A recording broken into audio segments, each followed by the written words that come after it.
So మీరు ప్రేమాంజలి కవిత రాయడం అది మొట్టమొదటగా మన ఛానల్ ద్వారానే వినిపించడం నిజంగా నేను కూడా అదృష్టవంతురాలని అని చెప్పొచ్చు ఈ విషయంలో.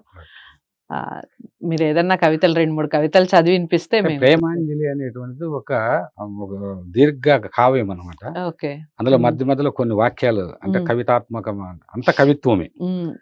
ఆ కవితల్లో అనేక కోణాల్లో ఈ విశ్వాన్ని చూసి, ప్రకృతిని చూసి, ఆయన ప్రేమ ఎలా ఉంది అనేటువంటిది ఇందులో రాయడం జరిగిందండి.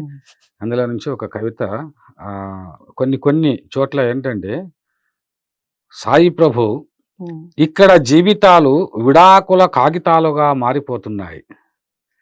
ప్రేమలు వ్యాపార సంస్కృతిలో మార్పిడి వస్తువులయ్యాయి.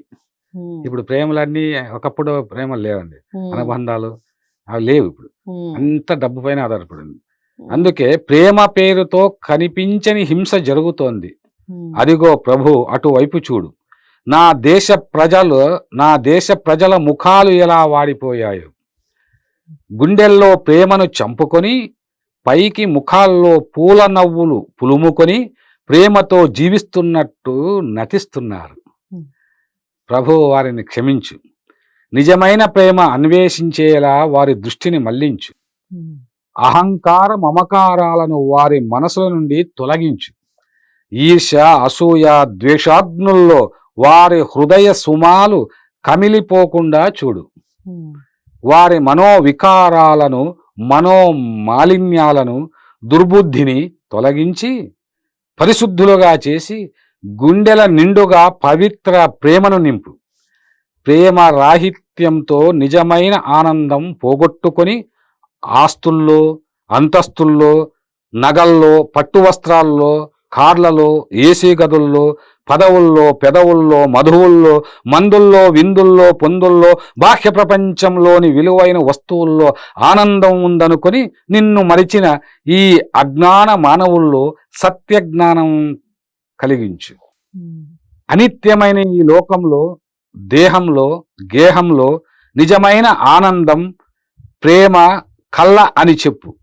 చివరకు నువ్వు చిటికెడు చితా భస్మమన్న ఎరుకతో కనువిప్పు కలిగించు. గంగా నదిలా నిరంతరం ప్రవహించేది, గోదావరిలా పవిత్రంగా సాగిపోయేది, సూర్యచంద్రుల్లా నిరంతరం వెలిగేది, నిర్మలమైన ఆకాశంలా, నిశ్చలమైన పాలపుంతలా, ఎన్నటికీ తరగని నక్షత్రాల కాంతిపుంజాల్లా, వర్షం కురిసిన రాత్రిలో మబ్బుల మాటున నవ్వుతూ కనిపించే జాబిల్లిలా, ఆకాశపు మేఘమాల మెడలో మెరిసిపోయే రంగురంగుల హరివిల్లులా ప్రేమ ఎంతో అందమైంది, ఆనందమైంది, శాశ్వతమైంది, నిర్మలమైంది, నిశ్చలమైంది. ప్రభు అలాంటి ప్రేమను ప్రసాదించి లోకులను ఉద్ధరించు అని అలా రాస్తూ వెళ్ళాను. ఇలాంటి ప్రేమ తర్వాత ప్రేమ ఎన్ని రూపాల్లో కనిపిస్తుంది, ఈ సృష్టి ఎలా ఉంది, అసలు ఈ సృష్టి సౌందర్యం అంటే ఇక్కడ బాబా ఒక చోట అంటాడు అనమాట, నేను ఆనంద స్వరూపుణ్ణి అంటాడు, సౌందర్య స్వరూపుణ్ణి అంటాడు. ఇది ఫిలాసఫర్స్కి అర్థమవుతుంది. ఆనందం అంటే ఏమి, సౌందర్యం అంటే ఏమి, అసలు నిజమైన ఆనందం ఎక్కడ ఉంటుంది.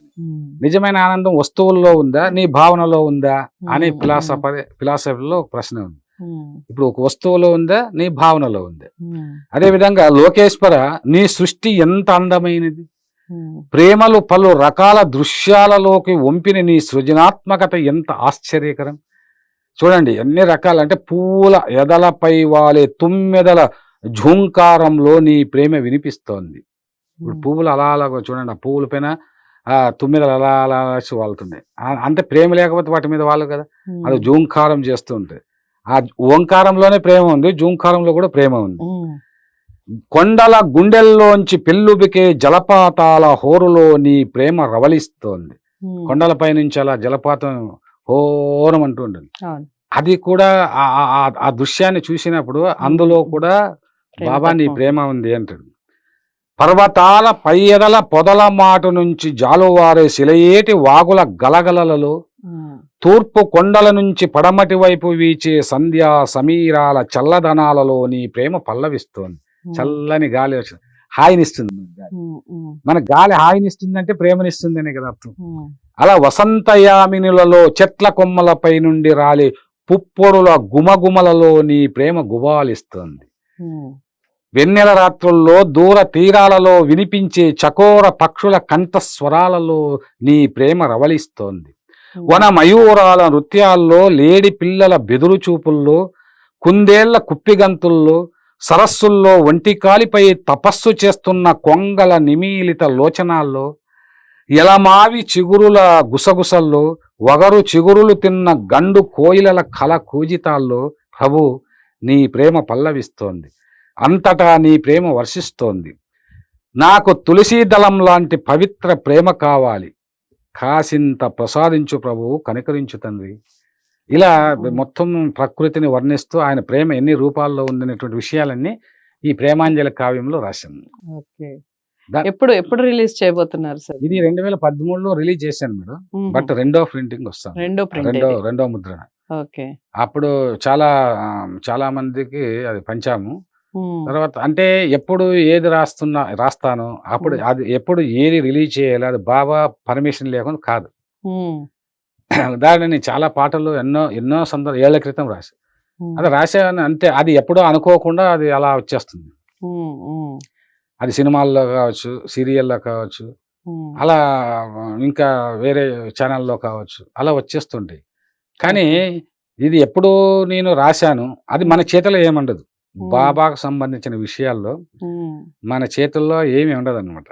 ఆయన అలా పుట్టిస్తూ ఉంటాడు, అవి ఎప్పుడో వెలుగులోకి తీసుకుని వస్తుంటాడు. నేను 20 ఏళ్ళు 20-30 ఏళ్ళుగా నేను ఆ సాయితత్వం పైన విస్తృత పరిశోధనలు చేశాను. ఆ విస్తృత పరిశోధనలన్నీ ఇప్పుడు మీ ఛానల్ ద్వారా మరి ఇలా వస్తూ ఉన్నాయి. నాకు చాలా మంది అడుగుతూ ఉంటారు, కానీ ఎప్పుడు ఎక్కడ చెప్పాలో అది బాబాది ప్రేమతత్వం. రైట్. సో చాలా అంటే చాలా చక్కగా చెప్పారు. ప్రేమాంజలి రెండో శీర్షిక మనకి రాబోతోంది త్వరలో. తప్పకుండా ప్రతి ఒక్కళ్ళు దగ్గరలో ఉండి మీకు కనుక అందుబాటులో ఉంటే చదివే ప్రయత్నం చేయండి. మా వీడియోస్ ఏవైతే ఉన్నాయో బాబాకి సంబంధించి చాలా వీడియోస్ చేస్తూ ఉన్నాం. ప్రతి వీడియోని తప్పకుండా చూడండి. మీకు విషయం బోధపడింది లేదా మీరు కూడా ఏదైనా ఫీల్ అయ్యారు బాబాకి సంబంధించి, తప్పకుండా కామెంట్ బాక్స్లో తెలియజేయండి. మరి బిక్కి కృష్ణ గారిని మీరు కలవాలి అనుకుంటే, ప్రత్యేకంగా మాట్లాడాలి అనుకుంటే స్క్రీన్ మీద కనపడే నెంబర్కి కాల్ చేయొచ్చు. వీడియోని లైక్ చేసి షేర్ చేయండి, ఛానల్ని సబ్స్క్రైబ్ చేసుకోండి. మరో మంచి వీడియోతో మళ్ళీ మీ ముందుకు వస్తాను. నమస్తే.